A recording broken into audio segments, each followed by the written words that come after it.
Hello, this is Gus. I'm back for another movie review, and this time I'm reviewing Sinners, directed by Ryan Coogler, starring Michael B. Jordan, Miles Caton, and Jack O'Connell. And yeah, this is an interesting movie with a cool premise. And yeah, I'm not sure how I'm going to kind of what is and isn't considered spoilers on this one. I'll try my best not to delve into it without any warning. But it's set in 1932, and it's about these gangsters who have kind of, well, ex-gangsters who are kind of looking to set up their own kind of Duke bar thing place.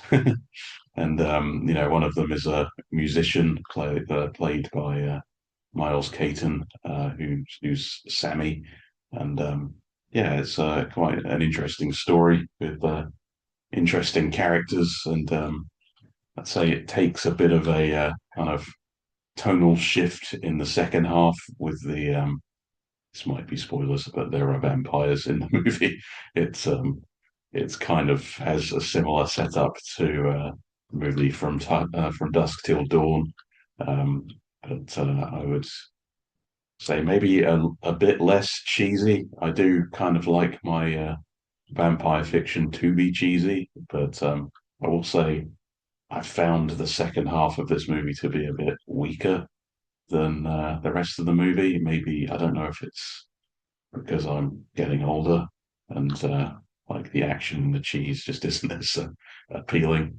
Um, but yeah, I found it easy enough to follow with the audio description, which was decent, but um, due to the fact that it's a vampire movie and it's, people obviously turn into vampires, it can be hard to follow who's been turned, who hasn't.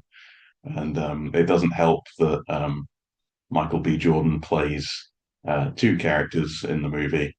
Um, they're twins. I think it's Stack and Smoke. And yeah, the performances are good, but yeah, it can be kind of easy to lose track of things.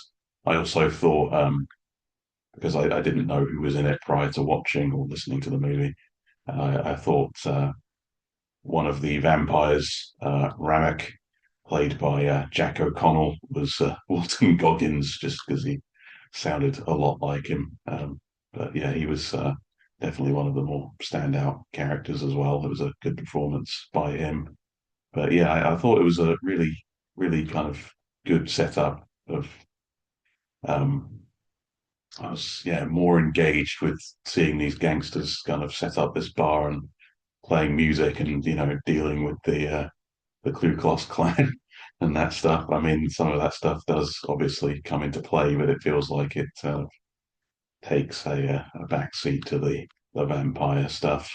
And I realize there are kind of some like allegories going on, like kind of cultural appropriation. I mean, Sammy is a blues player, and it kind of feels like there's this, the white people are trying to steal the blues from the black people, which I guess, they kind of did, but to some extent, it's an iteration, not really stealing. I mean, the movie itself is derivative, uh, as most things are. So I don't know. Um, but yeah, but to go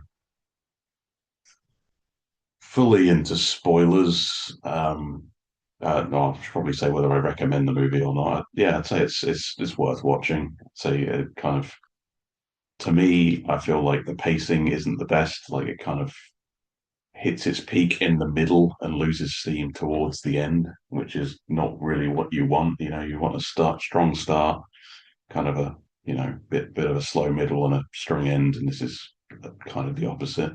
Um, but yeah, in terms of how I would rate this uh, as a vampire movie, I would say I probably preferred From Dusk Till Dawn, but that could just be rose tinted glasses.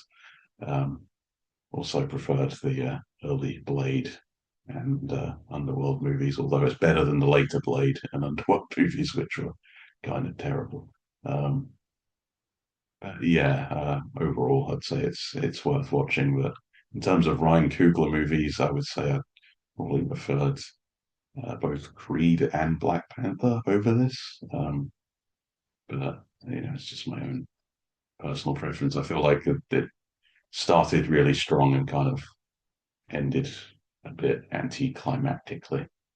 Yeah, that's for me. Bye.